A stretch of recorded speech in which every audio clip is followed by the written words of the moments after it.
And I think that you've hit on it right there, right? The advocacy, to become your own self-advocate, will translate into other people. To just know where people's heart is, giving people the opportunity to engage with you and be conversational, and just, you feel their heart in that moment, and then you just say, what can I do?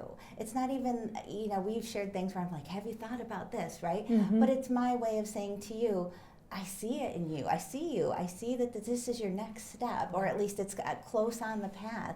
Right. And how can I help? And there might not be a way for me to help, but I'm going to do my best if there is a way to support you and help you.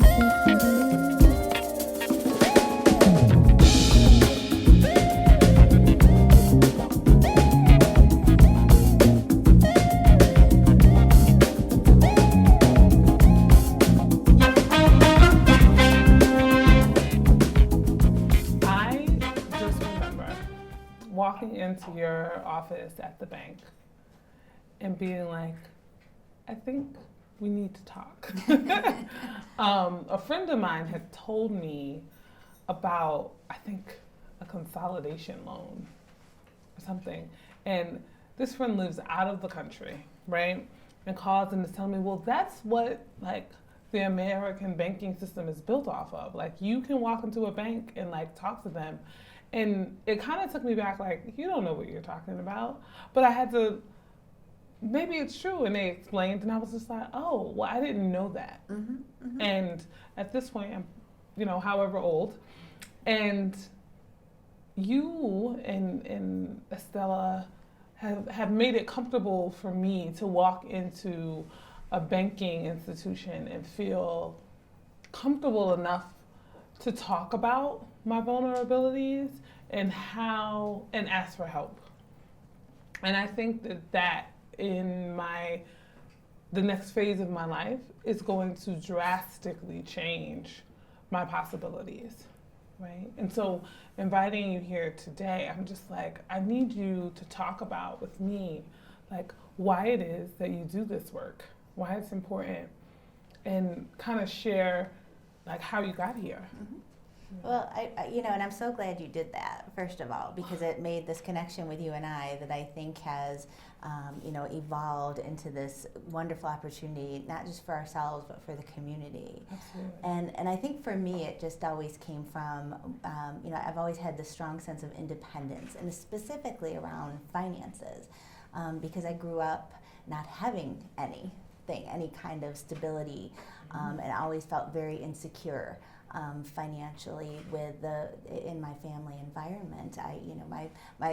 I lived in a two-family home on the north side growing up when I was very young, with immigrant grandparents, great-grandparents actually, who were from Italy and didn't speak English, and were laborers, and did whatever it took to put food on the table, because we ate in Italian families. We kind of all took care of each other together, lived together, mm-hmm. and ate together, and there were a lot of times that so much of life felt very insecure financially, food, a roof over our heads, just that stability. Mm-hmm. And I can recall growing up as my great-grandparents had passed on and my parents moved on, also not having much more than their high school education, not having, they worked in different retail environments, lost their jobs often, just never having that security, and always wondering, what maybe am I going to have to eat for dinner tonight, or what am I maybe not going to be able to show up at school in that everyone else is in, and have to deal with whatever that was,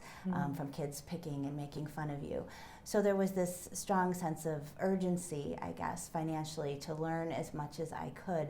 Whenever I would come upon a little bit of money, a birthday gift and a birthday card, or a Christmas gift, I would put it away. I would hoard it away and just save it for someday when I was going to need it, or I could help out. I think when that happens to you very young, it forms a lot of who you are and how you move through life.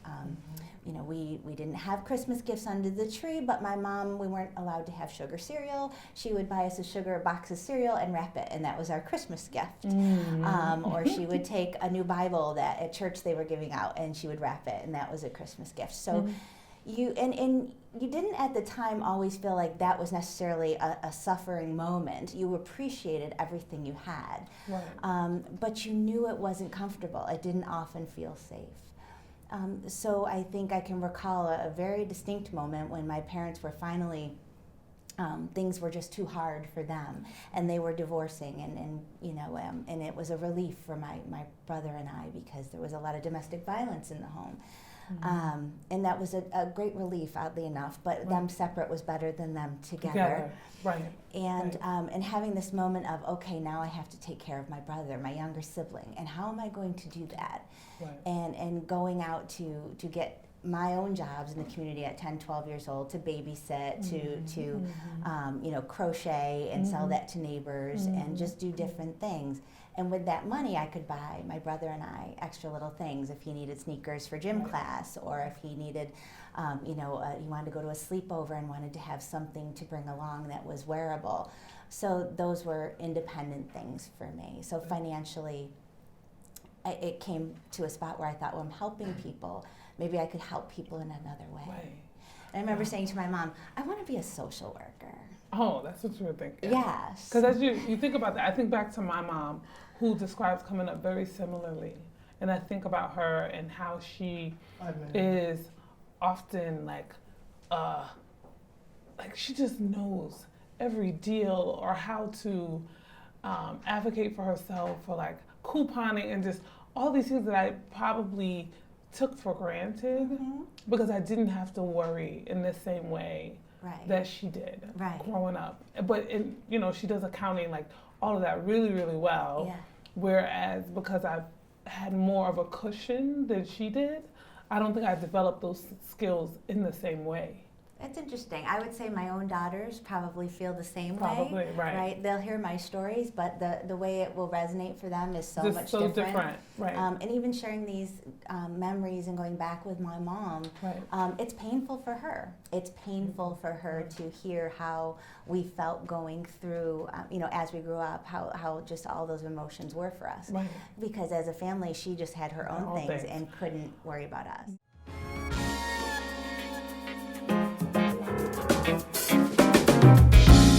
My mom gets very upset at me when I borrow things from people. Yes. Because to her, they had to sometimes borrow a cup of sugar, or she had to borrow something to make for her brothers or sisters, and she felt like that's an embarrassing. And I don't want people to think that you don't have enough. Right. But she's also the woman that would say that to me. But whenever I grew out of clothes, there were two my friends growing up next door who were just in a different position than I was, and their parents weren't working. Whenever I would grow out of things, get them all together, put them in a bag, and she'd be like, now walk these next door to Ebony and Tiffany. Right. And I'd be like, I don't want to take some clothes, Mom, that's embarrassing, right? And I was just like, oh, it's going to be weird. That's what I'm thinking. But to her, thinking back on it, I think she really knew and understood what it felt to not have. And I think that you've hit on it right there, right? The advocacy, to become your own self-advocate, will translate into other people. To just know where people's heart is, giving people the opportunity to engage with you and be conversational, and just, you feel their heart in that moment, and then you just say, what can I do? It's not even, we've shared things where I'm like, have you thought about this, right? But it's my way of saying to you, I see it in you. I see you. I see that this is your next step, or at least it's close on the path. And how can I help? And there might not be a way for me to help, but I'm going to do my best if there is a way to support you and help you. And you're great at that. Thank you. You're great at that. You're great at that. So for women that might be listening who are trying to figure out how to make ends meet, or women in many different ways, what is, coming from that space now, working in a banking institution, doing things targeting women who aspire to see more in their lives, what piece of advice would you give them? I would, I think the thing that is the most important for me is, I'm honored every day that someone decides to walk in the door. To don't be intimidated by that door or the people you see through the glass inside, but to come in and remember, we don't know everyone's story.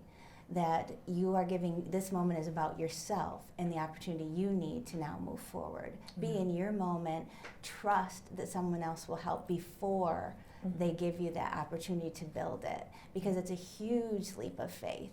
But when you do, more often than not, you will find someone on the other end that does want to support and engage and assist. And if you did walk through the door and someone didn't receive you in that way, then you didn't walk through that right door yet. So keep doing Walking it. through the door. Find your courage and connect, and it will happen.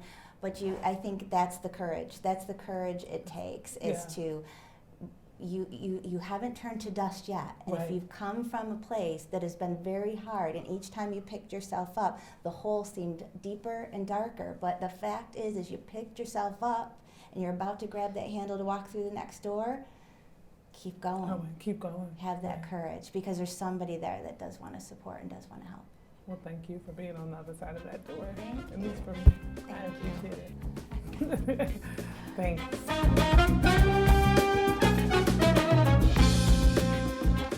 If things don't come out the way you expect or the way you desire, not to let that defeat you, because if you let that defeat you, that's what will defeat you. But if you just keep going, you'll get there. You just have to not stop, really. I would say don't wait till everything is perfect, till all the puzzles fit, to start now. And then you learn as you go and keep adding and subtracting, but don't wait for some future perfect date of starting something.